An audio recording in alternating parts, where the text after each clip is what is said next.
تو آپ بلیوں کو پالنے کا آپ کو شوق ہوتا تھا اپنے ساتھ رکھنے کا، تو رسول اللہ نے ان کے لیے ابو ہریرہ فرمایا۔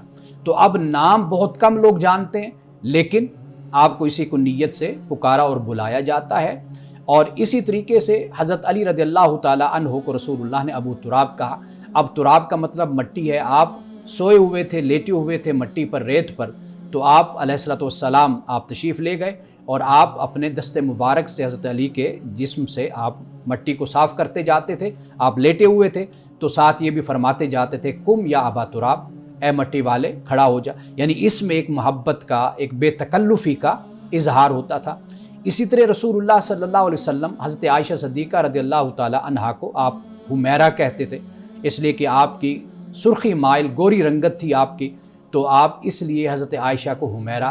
اور یہ بھی احادیث میں آتا ہے کہ عائش، یعنی عائشہ کو مخفف کر کے آپ عائش بھی بولا کرتے تھے۔ یعنی آپ دیکھیے ناظرین کرام کہ رسول اللہ صلی اللہ علیہ وسلم کس طریقے سے محبت اور پیار سے بلاتے تھے۔ اور اسی طرح اگر کوئی چھوٹا بچہ ہوتا تو اس کے ساتھ بھی رسول اللہ صلی اللہ علیہ وسلم کا یہی طریقہ تھا۔ یعنی اس سے ہمیں یہ سبق ملتا ہے کہ ہم اپنے گھر میں ہوں یا اپنے گھر سے باہر ہوں یا کسی بھی آفس میں اور ادارے میں ہماری جاب ہو، اگر ہم باس ہیں، ہم بڑے ہیں، تو ہم چھوٹوں کو ہمیشہ عزت کے ساتھ بلائیں اور ان کے ناموں کو مت بگاڑیں۔ ہمارے معاشرے میں اس بات کا بالکل خیال نہیں کیا جاتا۔ اگر آپ دیکھیے تو ناموں کو بگاڑنا تو اپنی جگہ پر، ہم دوسروں کے نام بھی ایسے غلط قسم کے رکھ دیتے ہیں کہ جس سے ایک استہزاء پیدا ہوتا ہے، ایک تمسخر پیدا ہوتا ہے، ایک مذاق کی صورت پیدا ہوتی ہے۔ تو رسول اللہ صلی اللہ علیہ وسلم کی خدمت میں مثال کے طور پر آپ دیکھیے، ایک خاتون تھی، یعنی آج ہم اس کو کہہ سکتے ہیں کہ اب نارمل خاتون تھی، اور وہ نارمل خاتون نہیں تھی، دیوانی تھی۔ آپ علیہ السلام کے پاس آتی تو صحابہ آپ سے کہتے کہ یا رسول اللہ صلی اللہ علیہ وسلم، یہ تو ایک دیوانی خاتون ہے، آپ اس کی بات اتنی توجہ سے سنتے ہیں اور یہ آپ کو، آپ کا ہاتھ پکڑ کر آپ کو مدینہ کی گلیوں میں لے کر پھرتی رہتی ہے۔ روایات میں آتا ہے کہ وہ رسول اللہ کو لے کر مدینہ کی گلیوں میں پھرتی رہتی اور پھر کچھ دیر کے بعد ہنس کر کہتی کہ مجھے تو آپ سے کوئی کام نہیں تھا۔ پہلے کہتی کہ مجھے آپ سے کام ہے، آئیے اور میرا کام کر دیجئے، تو آپ کو لے کر پھرتی رہتی۔ کچھ دیر کے بعد کہتی جی مجھے آپ سے کوئی کام نہیں، تو آپ واپس آ جایا کرتے۔ لیکن جب صحابہ نے یہ کہا کہ یا رسول اللہ، یہ تو ایک اب نارمل خاتون ہے، آپ اتنی توجہ کیوں فرماتے ہیں؟ تو رسول اللہ نے فرمایا کہ کیا وہ انسان، کیا وہ عورت، وہ شخص کہ جس کی کوئی بات نہ سنے، کیا میں محمد بھی اس کی بات نہ سنوں؟ تو آپ کا یہ اخلاق اور آپ کی یہ سیرت تھی کہ آپ لوگوں کو اچھے نام سے بلاتے تھے، اس لیے لوگ آپ کے پاس آتے۔ اور حضرت علی رضی اللہ تعالیٰ عنہ فرماتے ہیں کہ جب رسول اللہ کی خدمت میں لوگ آتے تھے تو پہلے ان پر ایک ہیبت طاری ہو جاتی تھی، یعنی آپ کی شخصیت کا رعب ہوتا تھا۔ لیکن کچھ وقت گزر جاتا، جیسے جیسے وقت گزرتا چلا جاتا تو اس آنے والے کو رسول اللہ سے زیادہ محبت ہونا شروع ہو جاتی تھی، یعنی کہ پھر دنیا میں رسول اللہ سے بڑھ کر اس کو کوئی محبوب نہیں ہوتا تھا۔ تو اس لیے کہ رسول اللہ کی زبان، آپ کی گفتار، آپ کا کلام، آپ کا کردار ایسے تھا کہ لوگ آپ سے والہانہ محبت اور عقیدت رکھنا شروع کر دیتے تھے۔ قرآن پاک نے اسی بات کو بیان کیا ہے کہ فَبِمَا رَحْمَةٍ مِّنَ اللَّهِ لِنْتَ لَهُمْ وَلَوْ كُنْتَ فَظًّا غَلِيظَ الْقَلْبِ لَانفَضُّوا مِنْ حَوْلِكَ، کہ نبی صلی اللہ علیہ وسلم، اللہ کی رحمت سے آپ نرم دل ہیں۔ اگر آپ سخت دل ہوتے اور آپ کے رویے میں سختی ہوتی تو پھر یہ جو مومن آپ کے آس پاس آ کر بیٹھتے ہیں تو یہ ایک ایک کر کے اٹھ جاتے، چھٹ جاتے۔ تو رسول اللہ صلی اللہ علیہ وسلم کا یہ اسوہ ہے، آپ کی یہ سیرت ہے۔ ناظرین کرام، اسی پہلو کو ہم بھول چکے ہیں آج۔ ہم دوسرے کو جب بلاتے ہیں تو تحقیر سے بلاتے ہیں، حقارت سے بلاتے ہیں، ہم بے عزتی کرتے ہیں۔ تو یہ انداز ہمیں نہیں اختیار کرنا چاہیے۔ رسول اللہ کے اس پہلو کو، سیرت کے اور اس گوشے کو ہمیشہ یاد رکھنا چاہیے کہ رسول اللہ نے جب بھی کسی کو بلایا ہمیشہ عزت اور احترام سے بلایا۔ اگر ہم یہ چاہتے ہیں کہ لوگ ہم سے محبت کریں، ہمارا احترام کریں اور لوگوں کے دلوں میں ہماری عزت ہو، تو پھر اس پر عمل کیجئے، رسول اللہ کی سیرت کے اس گوشے پر، کہ آپ بھی بڑا ہو، کوئی چھوٹا ہو، کوئی امیر ہو، کوئی غریب ہو، جیسا بھی کوئی شخص ہے، اگر آپ اس کو عزت دیتے ہیں، یقین کیجئے وہ آپ کا دیوانہ ہو جاتا ہے، وہ آپ سے محبت کرتا ہے۔ کبھی یہ نہ دیکھیے کہ یہ خوبصورت ہے یا نہیں ہے، یہ بڑا ہے یا چھوٹا ہے، یہ کیسا انسان ہے، بس یہ دیکھیے کہ یہ اللہ کی مخلوق ہے، یہ اللہ کی تخلیق ہے، اللہ نے اس کو پیدا کیا ہے، اس میں روح ہے، اس میں جان ہے، اس میں انا ہے، اس میں خودی ہے، اس میں عزت ہے۔ اگر آپ اس چیز کا احترام کریں گے، اللہ سبحانہ و تعالیٰ آپ کو بھی دنیا میں اور آخرت میں آپ کو عزت اور احترام سے نوازے گا۔ ناظرین کرام، یہاں وقت ہوا چاہتا ہے ایک بریک کا، ہمارے ساتھ رہیے گا۔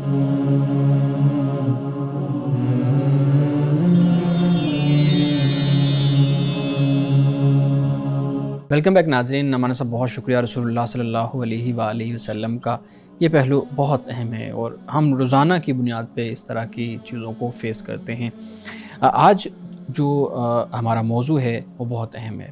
آپ کو بھی معلوم ہے کہ پاکستان میں آج کل انٹرنیشنل کانفرنسز ہو رہی ہیں، کچھ انٹرنیشنل مہمان آ رہے ہیں، پاکستان میں کچھ موضوعات پہ گفتگو ہو رہی ہے۔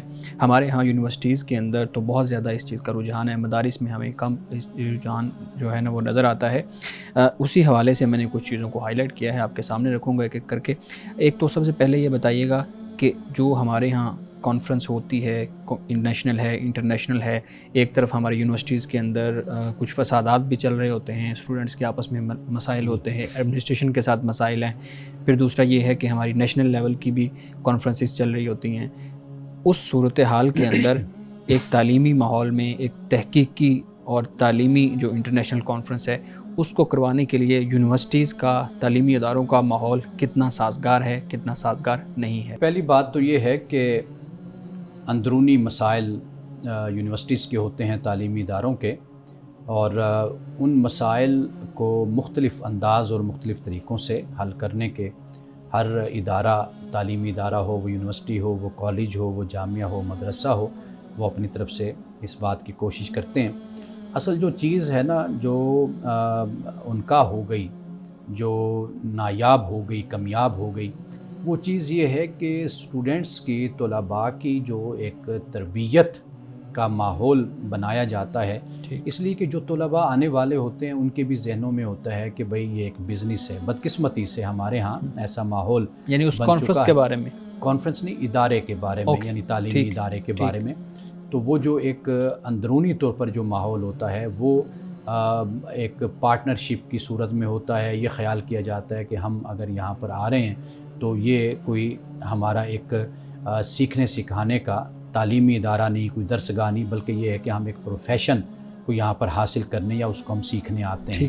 اگرچہ وہ بھی ایک بہت بڑی دولت ہے، تو ہمارے ہاں جو تعلیم کو ایک تجارت کی صورت دے دی گئی تو اس سے بڑے مسائل پیدا ہوئے ہیں کہ جو استاد کا شاگرد کا تعلق ہے، جو ایک مادر علمی جس کو کہا جاتا ہے، اور پھر وہاں پر جو تربیت اور تعلیم حاصل کرنے والے ہیں، تو جب تک تعلیم کو اخلاق کے ساتھ نہیں جوڑا جاتا اور تربیت کے ساتھ نہیں جوڑا جاتا تو اس وقت تک جو یہ اس طرح کے جو مسائل ہیں وہ ہمارے ہاں پیدا ہوتے رہتے ہیں۔ اور جو اسلامی نہیں بلکہ انٹرنیشنل جو کانفرنسز ہمارے ہاں منعقد ہوتی ہیں، یہ ایک اچھا اقدام ہوتا ہے، اچھا پلیٹ فارم ہوتا ہے۔ اس میں یہ ہوتا ہے کہ آپ کا جو تعلیمی ادارہ ہے، جو آپ کی یونیورسٹی ہے، کالج ہے، وہ زیادہ سے زیادہ فلرش اس حوالے سے کرتی ہے کہ جب انٹرنیشنل سطح پر تعلقات باہمی طور پر قائم ہوتے ہیں تو پھر وہاں سے جو ایکسپرٹیز ہوتی ہیں، ایکسپرٹ ہوتے ہیں، وہ یہاں پر شفٹ ہوتے ہیں، یہاں پر آتے ہیں ہمارے جیسے ملکوں میں، تو پھر آ کر یہاں پر وہ لوگوں کو، طلباء کو، اساتذہ کو وہ ٹرین بھی کرتے ہیں۔ تو یہ ایک اچھا رجحان ہو جاتا ہے، یعنی انٹرنیشنل سطح پر کہ ادھر کیا تجربے ہو رہے ہیں، ادھر کیا تجربہ ہو رہا ہے، تو مل جل کر کام کرنے کا۔ تو بہرحال اس کے اپنے فوائد ضرور ہیں۔ باقی جو طلباء کے مسائل ہیں تو وہ طلباء تک رکھ کر ان مسائل پر توجہ کی جانی چاہیے کہ آخر یہ چیزیں کیوں اس طرح ہمارے ہاں پیدا ہو رہی ہیں۔ بالکل ٹھیک ہے مان صاحب، ہم جب آپ نے خود ہی بتایا کہ یہ بہت اچھا رجحان ہے کہ ہمارے ہاں اس طرح کی ڈیبیٹس، ڈائلاگس، گفتگو اور اس طرح کے مذاکرات جو ہے نا وہ مذاکرے ہوں۔ ہمارے صاحب ہم دیکھتے ہیں کہ اکثر جو کانفرنسز ہوتی ہیں ان کا موضوع کسی نہ کسی حد تک یہ ہوتا ہے کہ اسلام اور کنٹمپریری ایشوز، ٹھیک ہے، اور بہت سی اس طرح کی، میں اب نام نہیں لوں گا، بہت سی اس طرح کی کانفرنسز ہوتی ہیں۔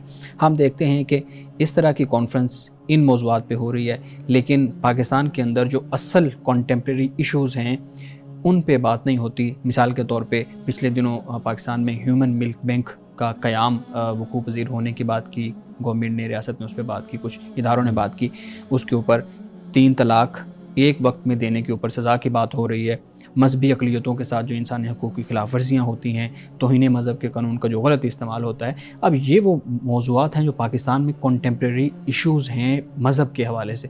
ہم نے دیکھا ہے کہ کنٹمپریری ایشوز کے اوپر ورکشاپ کانفرنس ہوتی ہے، ان موضوعات کے اوپر کوئی بات نہیں ہوتی. تو پھر کس حوالے سے ہم کہہ سکتے ہیں کہ اس طرح کی جو کانفرنسز ہیں وہ بہت اچھی ہیں اور ہونی چاہیے؟ اچھا، پہلی بات تو یہ ہے کہ جو یونیورسٹیز ہوتی ہیں نا، ان کے اپنے مقاصد آپ کہہ لیجئے یا ان کا اپنا ایک فریم ورک ہوتا ہے، اس میں رہ کر وہ اپنا کام کرتے ہیں. ٹھیک.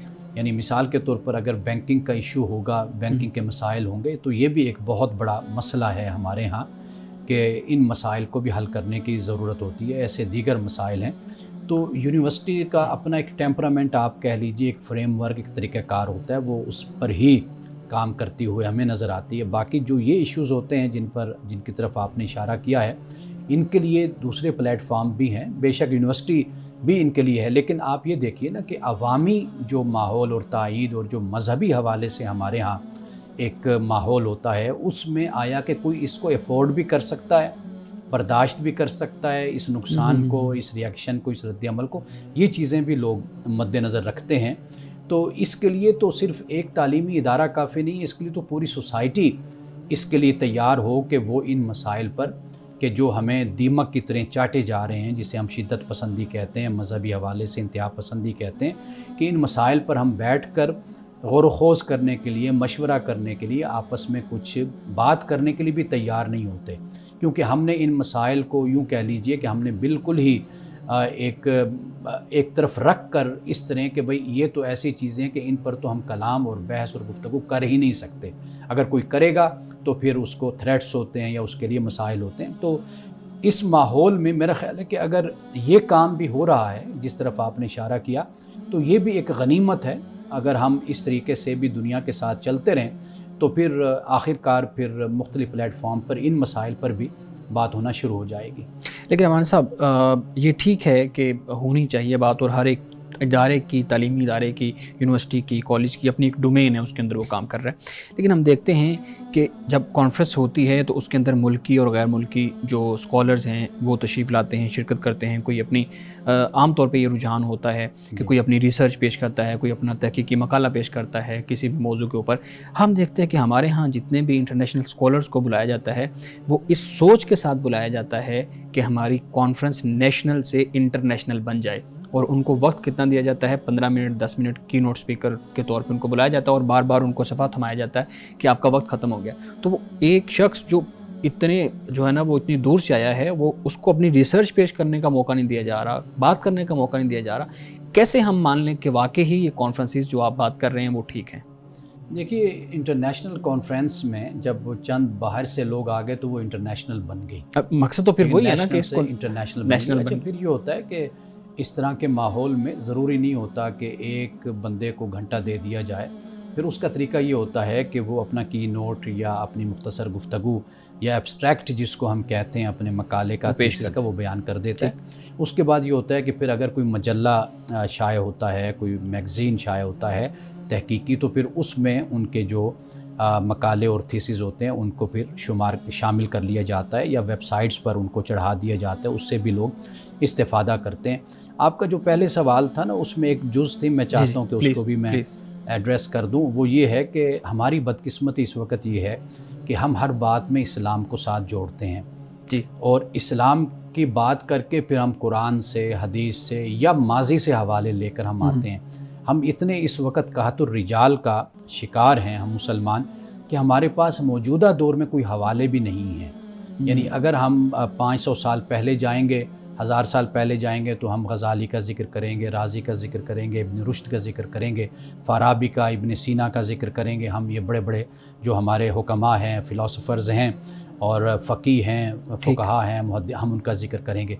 آج کے دور میں یعنی بدقسمتی یہ ہے کہ آپ اگر حوالہ دیں گے استشراق میں یا کسی اور پہلو میں، تو آپ صدی پہلے یا آج کے دور میں بھی بڑے بڑے ان کے نام آپ پیش کر سکتے ہیں. فلاسفر بھی بتا سکتے ہیں آپ، ان کے جنہوں نے مذہب پر تحقیق کی ہے، ایون کہ اسلام پر جنہوں نے بڑی تحقیق کی، ان ناموں کو بھی آپ، یورپ میں موجود نام جو بڑے ہیں ان کو بھی آپ پیش کر سکتے ہیں. ایون کہ سوشل سائنسز میں آپ کی پیش کرنا چاہیں گے تو بڑے بڑے نام وہ آپ لا سکتے ہیں. لیکن جب ہم مسلمانوں کی طرف دیکھتے ہیں تو ہمیں نظر یہ آتا ہے 500-700 سال پہلے اگر کوئی کام ہوا تو وہ ہم آج ان کے نام لیتے ہوئے نظر آتے ہیں، یا قرآن اور حدیث سے ہم حوالے، یعنی جیسے آپ نے کانفرنسز کا ذکر کیا تو اس میں بھی آپ نے دیکھا ہوگا، آپ بھی شریک ہوتے ہیں، میں بھی کبھی کبھی چلا جاتا ہوں، تو آپ وہاں پر یہ دیکھیے کہ وہ سارے حوالے پچھلے دے رہے ہوتے ہیں۔ ہماری اتنی یعنی اس وقت محرومی ہے، افلاس ہے کہ ہم آج کے دور کے اپنے ایسے اسکالرز ہمارے پاس یا محدثین، فقہا، فلاسفرز نہیں ہیں کہ جن کا حوالہ ہم اپنی کتابوں میں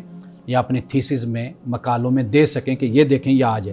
ہم پھر وہ ماضی کی طرف ہی پلٹ کر وہاں سے چند چیزیں لے کر ہم آتے ہیں کہ دیکھیے ابن خلدون نے یہ کہا تھا اس وقت، اور لیکن آج کا دور جو ہے وہ ہمارا بدقسمتی سے مسلمانوں کا محرومی کا دور ہے۔ اسلام کا ذکر ہوتا ہے، اسلام کے اصولوں کا، قواعد کا، لیکن عملی طور پر کیا ہے وہ ہمارے پاس کچھ نہیں کہنے کو۔ ناظرین کرام کیا سوالات لیتے ہیں، ایک بریک کے بعد ہمارے ساتھ رہیے گا۔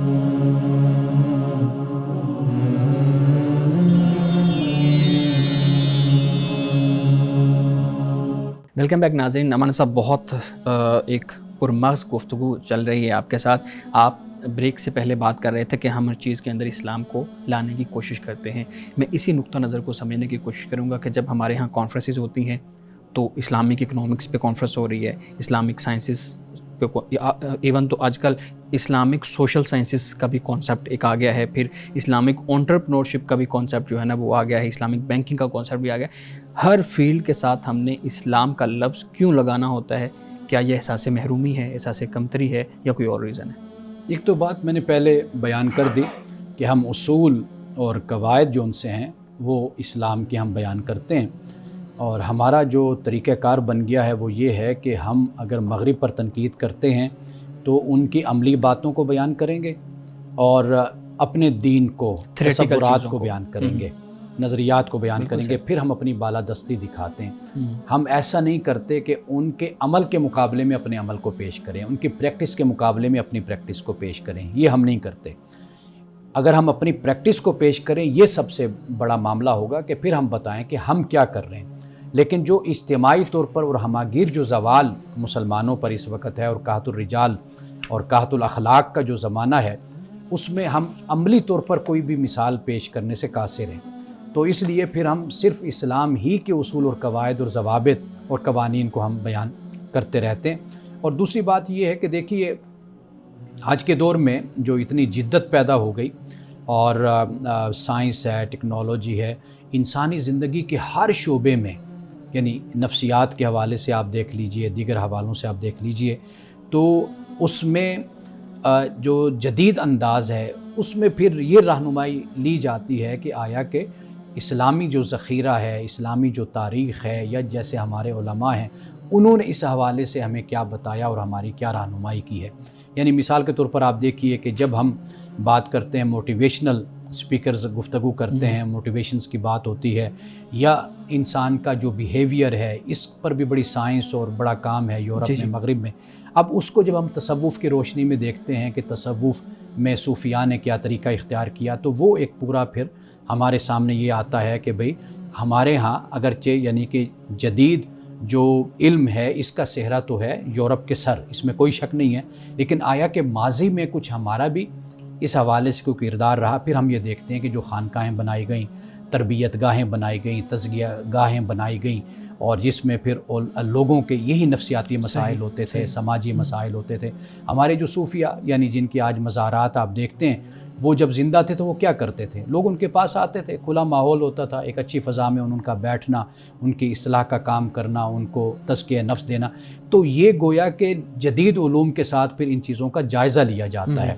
لیکن جہاں تک یہ جو اسلام کا معاملہ ہے نا جی، اس حوالے سے میں عرض کروں گا کہ ہمارے ہاں چونکہ ایک تصور یہ پایا جاتا ہے کہ اسلام ایک مکمل ضابطۂ حیات ہے، یہ جو الفاظ بولے جاتے ہیں، تو میں ہمیشہ اس پہ یہ عرض کرتا ہوں کہ اسلام آپ کی رہنمائی کرتا ہے، اصول آپ کو دے دیتا ہے۔ جیسے مثال کے طور پر معیشت ہے، اس میں آپ کو اصول دے دیے، اسی طرح معاشرت ہے، اس میں بھی اللہ تعالیٰ نے سیاست میں، سیاسیات میں بھی اللہ نے اصول دے دیے، ان اصول کی پابندی ہم نے کرنی ہے۔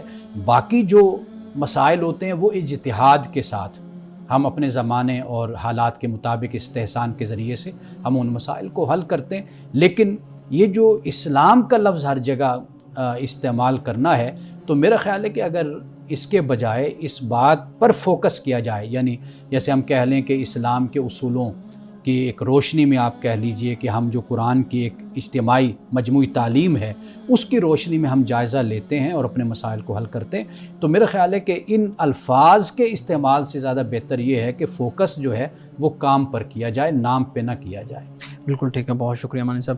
مانی صاحب، ہمارے ناظرین کے کچھ سوالات بھی ہیں، میں آپ کے سامنے رکھتا ہوں، آپ ان کا جواب دیجیے گا. سوال یہ ہے جی کہ میرے دوست نے بیوی کو 2 بار طلاق دے دی ہے اور پھر کہا ہے کہ تم میری طرف سے فارغ ہو، تو کیا اس صورت میں طلاق ہو گئی ہے؟ گھر والوں کو میرے دوست نے کہا ہے کہ میں نے اس کو فارغ کر دیا ہے، جبکہ وہ بیوی کہہ رہی ہے کہ اس نے 2 بار طلاق کا لفظ بولا ہے. اچھا، پہلی بات تو یہ ہے کہ میں اس مسئلے کو ہمیشہ اپنی مجالس میں بھی بیان کرتا رہتا ہوں کہ قرآن مجید نے جو طریقہ طلاق بیان کیا ہے وہ ہرگز یہ طریقہ طلاق نہیں ہوتا کہ جیسے میاں بیوی میں تکرار ہوئی آپس میں کسی وجہ سے، رشتہ داروں کی وجہ سے، غصے کی وجہ سے. مثال کے طور پر میرے پاس ایک کیس آیا، اس کیس میں یہ ہے کہ بیگم گھر پہ ہے تو جو اس کی نند ہے، خاوند کی جو بہن ہے، اس نے آ کر کوئی تھوڑی سی بات کی تو ان کی آپس میں چپکلش ہو گئی. خاوند صاحب باہر تھے، ان کو بلایا تو وہ غصے میں انہوں نے بول دیا. صحیح. تو یہ اس طرح کا جو طریقہ طلاق ہے قرآن مجید اس طرح نہیں بیان کرتا. ایک تو یہ ہے اس کی، یعنی احادیث میں اس کی مذمت ہے، اس کو پسند نہیں کیا گیا. اور قرآن کی روشنی میں ہم دیکھیں تو قرآن نے عزم کا لفظ استعمال کیا، جو پختہ ارادہ ہو گیا. وہ کیسا پختہ ارادہ ہوا کہ جس کے بعد مرد بھی پچھتا رہا ہے اور عورت بھی پچھتا رہی ہے.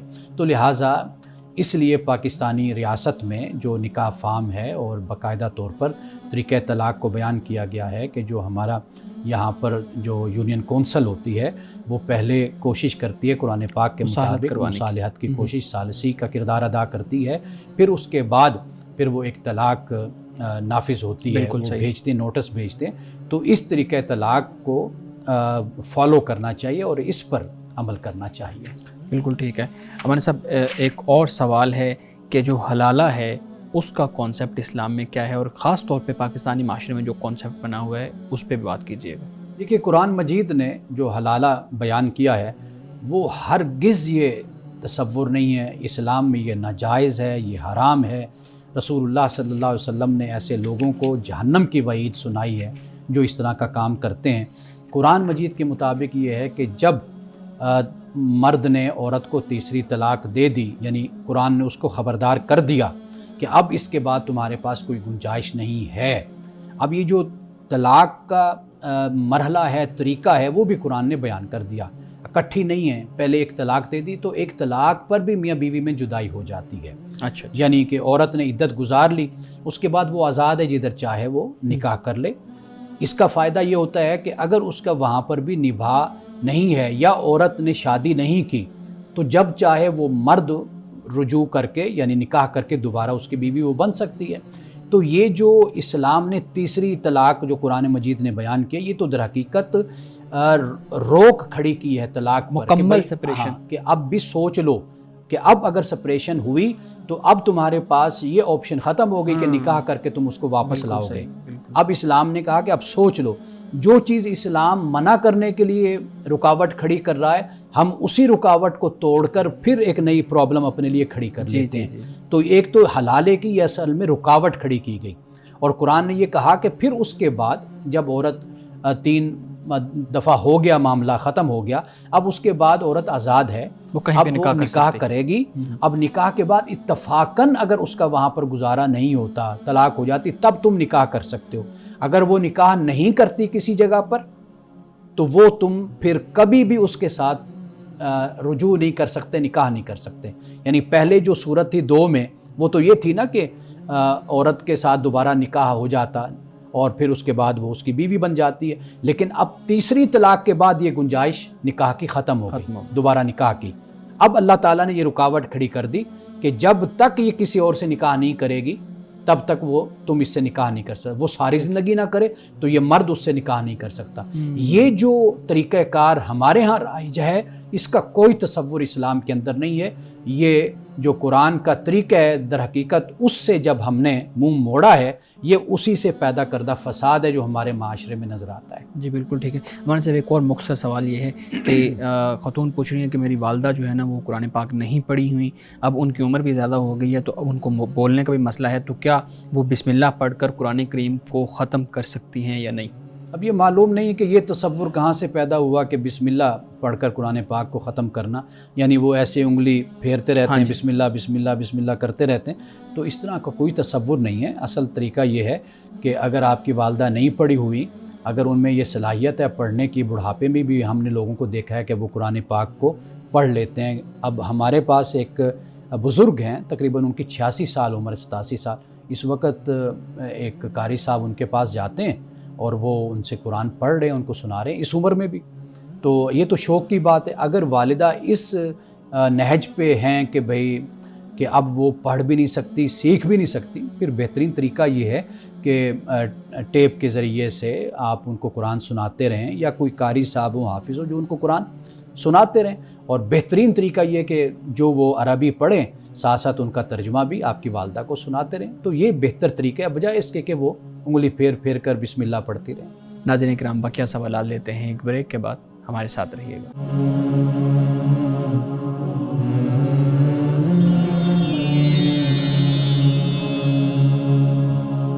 ویلکم بیک ناظرین۔ جی بلال صاحب آپ کے پاس بھی کچھ سوالات ہیں ہمارے صاحب کے سامنے رکھیں۔ جی بہت شکریہ۔ میں آپ کے اس سوال سے جو آپ نے طلاق کے حوالے سے کیا، میں بات کرنا چاہوں گا۔ آپ نے جو بات بیان کی وہ آپ نے بہت اچھا یعنی ایک مشورہ دیا لوگوں کو کہ طلاق کا بہترین طریقہ کیا ہونا چاہیے، قرآن ہمیں اس بارے میں کیا کہتا ہے۔ ہماری سوسائٹی میں اس سے مختلف کام ہو رہے ہیں، اس میں وہ طلاق دیتے ہیں، وہ جانے انجانے میں جس طرح سے بھی دی، 3 طلاقیں دیں۔ اب ہوتا کیا ہے کہ وہ 3 طلاقیں دینے کے بعد کسی اور مفتی صاحب سے 1 طلاق کا فتویٰ لے لیتے ہیں، اور یہ صورتحال بہت سارے لوگوں کے ساتھ ہو چکی ہے۔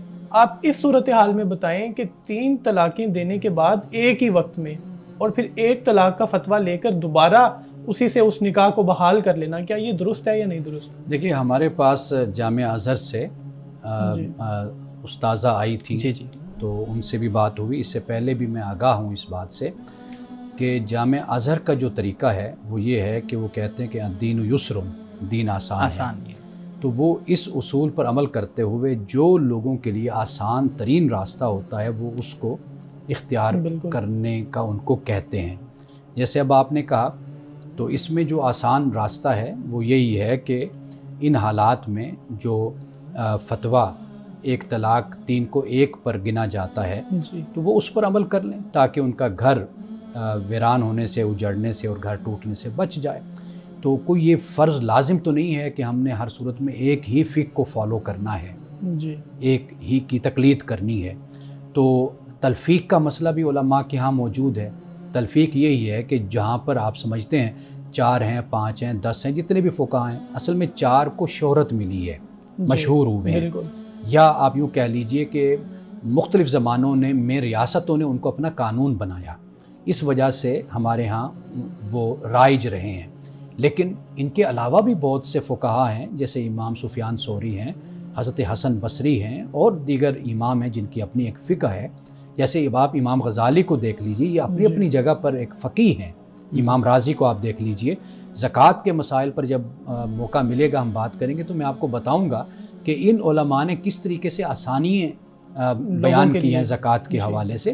تو لہٰذا تلفیق کا تصور بھی ہمارے ہاں موجود ہے کہ آپ جہاں پر یہ دیکھتے ہیں کہ کسی فقیہ نے ایک مناسب رائے اختیار کی ہے، فتویٰ دیا ہے، آسانی والی رائے اختیار کی، تو اس کو آپ فالو کر لیں۔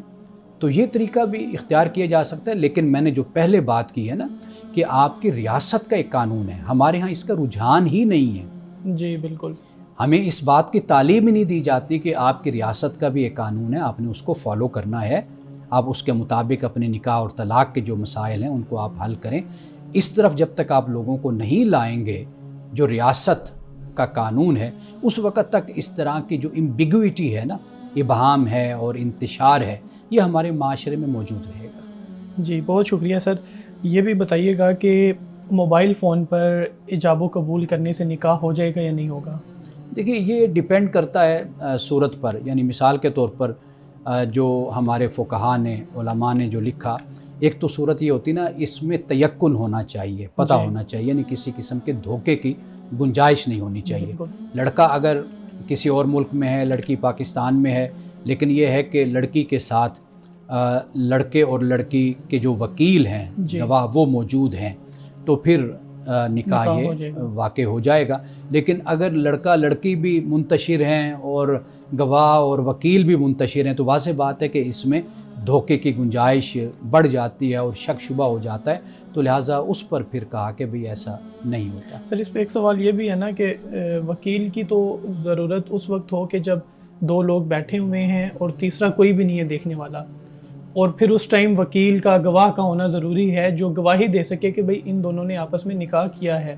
اس لیے کہا گیا کہ خواتین کی دو، خواتین کی گواہی اور مرد کی ایک کی گواہی، یا مرد دو ہوں اور خواتین اس طرح سے جو بھی۔ جی میں سمجھ گیا آپ کی بات۔ میں آخر میں یہ کہنا چاہوں گا کہ اب واٹس ایپ پہ اگر نکاح ہو رہا ہے تو واٹس ایپ تو اٹ سیلف ایک وہ دلیل ہے اس بات کی، اور اس میں چیٹس آپ کو ریکور ہو جاتی ہیں، مل جاتی ہیں، یا موبائل فون پہ ہو رہا ہے تو ریکارڈنگ اس کی دلیل ہے، تو پھر کیا پھر بھی گواہ کی ضرورت ہوگی؟ گواہ کی ہر صورت میں ضرورت ہے، اور ان حالات میں تو وکیلوں کی بھی ضرورت ہے۔ وہ اس لیے کہ ایک شخص جو انسا ہے وہ ملک سے باہر کہیں بیٹھا ہوا ہے، تو اس کی طرف سے ایک وکیل وہاں پر موجود ہوگا۔ وکیل کا مطلب کیا ہوتا ہے؟ وہ ہوتا ہے جس کے سپرد آپ اپنے معاملات کو کرتے ہیں۔ آپ کا لائر ہے، عدالت میں ہوتا ہے، آپ خود عدالت میں جا کر اپنا کیس نہیں لڑ رہے، آپ نے وہ ایک خاص مسئلہ آپ نے اس کے سپرد کر دیا، وہ آپ کی نمائندگی کر رہا ہے، آگے جا کر آپ کا مقدمہ لڑ رہا ہے۔ یہی معاملہ وکیل کا ہوتا ہے کہ لڑکا اگر اس مجلس میں موجود نہیں ہے، اب صورت یہ ہوتی ہے کہ اس کا جو وکیل ہے وہ اس کی طرف سے وہاں پر موجود ہوتا ہے۔ تو یہ اصل جتنی بھی صورتیں بیان کی جاتی، یہ احتیاط کا ایک راستہ ہوتا ہے کہ تاکہ کسی قسم کی مزید جسے کہیں پرابلم یا کسی قسم کا کوئی شک اور شبہ نہ رہے، اور آنے والے وقت میں قانونی طور پر کوئی کمپلیکیشنز پیدا نہ ہوں۔ اور آج کل تو مزید جیسے ہی اے آئی کے ذریعے تصاویر بن رہی ہیں، ویڈیوز بن رہی ہیں، تو زیادہ مشکوک معاملہ ہوتا جا رہا ہے۔ جی سر یہ بتائیے گا کہ اگر کوئی لڑکا یا لڑکی ہے، اور آج کل کیونکہ ویڈیوز بہت زیادہ وائرل بھی ہو جاتے ہیں، بعض اوقات پتہ نہیں چلتا، تو اب لڑکا یا لڑکی کوئی ایسے ہے جس کی کوئی ماضی میں کوئی اس طرح کے معاملات تھے، کوئی ان کی ویڈیوز ایسی تھیں یا نازیبا تصاویر تھیں، اب وہ وائرل ہو رہی ہیں، تو کیا اس صورتحال میں وہ یہ فیصلہ کرے کہ خودکشی کی طرف اپنے آپ کو لے کے جا رہا ہے یا جا رہی ہے، تو کیا یہ اس کے لیے درست فیصلہ ہوگا؟ دیکھیے پہلی بات یہ ہے کہ ہر انسان جو بھی ہے، اللہ نے اس کو کمزور ہے، وہ قرآن پاک نے ضعیف کا لفظ بھی انسان کے لیے لکھا موجود ہے قرآن پاک میں، حلوہ کا لفظ بھی موجود ہے قرآن پاک میں، ظلوم، جہول، یہ الفاظ انسان کے لیے قرآن پاک میں استعمال ہوئے۔ انسان سے غلطیاں ہوتی رہتی ہیں، خطا ہو جاتی ہے انسان سے۔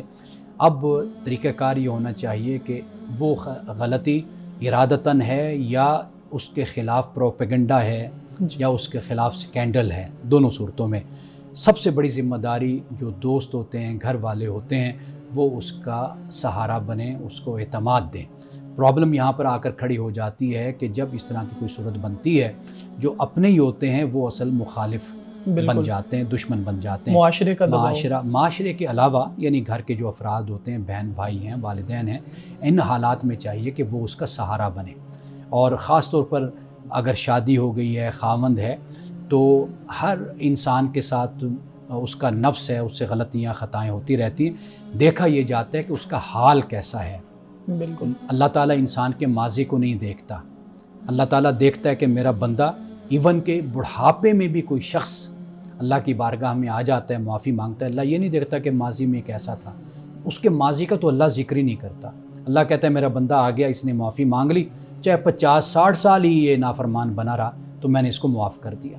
تو یہی معاملہ بندوں کو بھی اختیار کرنا چاہیے، خامند ہو یا بیوی ہے، اس کے خامند کے خلاف ایسا کوئی معاملہ ہے یا بیوی کے خلاف ہے، تو معاشرے کو ایک طرف رکھ کر گھر کو، خاندان کو، سب کو اس کے ساتھ کھڑا ہونا چاہیے، تاکہ وہ اتنا بڑا قدم نہ اٹھائے کہ وہ اپنے آپ کو یہ سمجھے کہ میں تنہا ہو گیا ہوں یا ہو گئی ہوں، اور پھر وہ خودکشی کی طرف چلی جائے۔ تو یہ پھر اس کا جو گناہ ہے یہ پھر گھر والوں پر اور خاوند یا بیوی ان پر اور پھر معاشرے پر ہوگا۔ کہ اس کو سنبھالا جائے ایسے وقت میں۔ امان صاحب آج کی حدیث مبارکہ بیان کیجیے گا۔ آج کی حدیث حضرت ابو ہریرہ رضی اللہ تعالیٰ عنہ سے روایت ہے، فرماتے ہیں کہ 3 آدمی ایسے ہیں، 3 لوگ کہ جن سے اللہ تعالیٰ قیامت کے دن بات نہیں کرے گا اور نہ ان کو اللہ تعالیٰ پاک کرے گا۔ وہ کون سے 3 لوگ ہیں؟ فرمایا کہ وہ 3 لوگ یہ ہیں کہ ایک تو ناجائز تعلق رکھنے والا بوڑھا شخص، یعنی جسے ہم عربی زبان میں کہتے ہیں شیخ زانن، بوڑھا شخص اور بڑھاپے میں بھی ناجائز جنسی تعلقات کو نہیں چھوڑتا، یعنی اتنا اس کا رسیہ ہے، عادی ہے، ایک وہ شخص۔ دوسرا فرمایا کہ جھوٹا بادشاہ، مالک کذاب، یعنی جھوٹا حکمران۔ اور تیسرا فرمایا کہ وعائل مستکبر، غریب متکبر، یعنی ایک تو غریب ہے، مفلس ہے، اوپر سے پھر تکبر بھی کرتا ہے۔ تو رسول اللہ نے فرمایا کہ یہ 3 لوگ ایسے ہوں گے کہ اللہ تعالیٰ کل قیامت کے دن نہ ان سے کلام کرے گا نہ ان کو پاک اور صاف کرے گا۔ ہیں تو اگر ایک شخص نوجوان ہے اور پھر ناجائز تعلقات کا مرتکب ہوتا ہے تو گناہ یہ بھی ہے، اور اسی طرح ایک شخص حکمران نہیں ہے، جھوٹ بولتا ہے تو یہ بھی غلط کام کرتا ہے۔ اگر ایک شخص غریب نہیں ہے، متکبر ہے، یہ بھی خدا کو ناپسند ہے، لیکن اس میں شدت اور انٹینسٹی اس وقت بڑھ جاتی ہے کہ جب یہ ساتھ عمر اور حالت اور یہ انسان کی جو صورت پیدا ہو جاتی، اس وقت اس میں شدت اور اس میں انٹینسٹی میں اضافہ ہو جاتا ہے، تو پھر اللہ سبحانہ و تعالیٰ ایسے شخص سے کل قیامت کے دن نہ کلام کرے گا اور نہ ایسے شخص کو پاک اور صاف کرے گا۔ ناظرین کرام، اس دعا کے ساتھ اپنے پروگرام کا اختتام کریں گے۔ اللہ رب العزت حسن کلام اور تاثیر کلام عطا فرمائے، ہماری زبان کی گروہ کو کھول دے اور سننے والوں تک خیر کا پیغام پہنچے۔ اجازت دیجیے، خدا حافظ۔